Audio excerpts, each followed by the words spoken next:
भाई भाउजों सहित कानपुर रहुथिला। छुआ बेले प्रीतिर माँ बापांकर मृत्यु हो जाइथिला। तापरे प्रीतिर भाई ही प्रीतिर जत्न नेउथिले। भाईर बाहाघर पर प्रीति को लागिला कि तार भाउज माँ भली ताकू भल पाइब, किंतु मिलिला पूरा विपरीत। प्रीतिर भाउज मधुरिमा बहुत टिंगा और रागी थिला। प्रीतिर भाई को काम पाई सबुबेले बाहर को जीवाको पड़ुथिला। सेथिपाई प्रीतिर भाउज प्रीति को बहुत समय मारुथिला। गोटे दिन प्रीति जल्दी जल्दी टिके हाथ चला। ओहो मते केते जोर भोक लागिलानी, दे जल्दी रुटी दे। एबे आणुछि भाउज, एई नियो तम रुटी।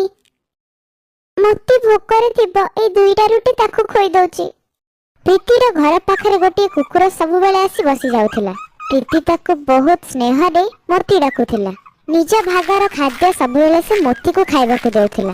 मधुरिमा जेबे भी तापरे रागुथिला ता प्रीति मोती पाखरे जाई बसी जाउथिला। और से निरीह जीव जे कथा न कहि पारे तार सामने निज दुख कथा कहउथिला।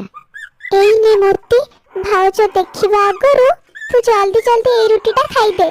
बहुत कष्ट रे तो पई लुचेई कि आनिछि। केवल तू ही तमर गोटिए संग जिए मो मन कथा जाने। हइलो कोठी मरिलुनी तू प्रीति? ए बासन कोन तो मा धरबो ऊपर आसी कि? एते बेलु तते डाकुची मो तंटी बसी गलानी।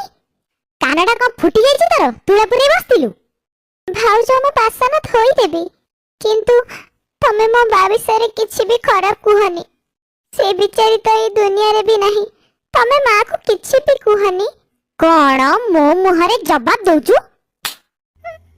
चल जा मो सामने रु, नाले मोड़ खराब के हेबेनी। इति बिचारी कांदी कांदी बासन धोउथिला। सेते बेले ताको मोती भुकुतबार सुना गला।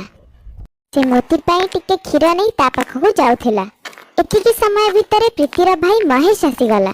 से मधुरिमा को कहिला, मधुरिमा आज ऑफिस रे ओकिल बाबू आस्थिले। बापा लेखि जाइथिबा संपत्ति हिसाब रे गाँ रे थिबा दुईटी जमी रे गोटिए जमी को हम प्रीति बाहागर पाई रखिबा। जहा को बिक्री करी प्रीतिर बाहागर में पैसा खर्च करिबा। मु भाबुथिली काली गाँ को पळेबी। मो संग रबिर किछि चिन्हा परच लोक अछंती जो माने जमी बिक्री रे भल टंका देबे। तापरे आगु को प्रीतिर बाहागरटा भी तो अछि, सेथि पाई जमी बिक्री पैसा काम दबो। एहा कहि कि महेश ता रूम को चली गला।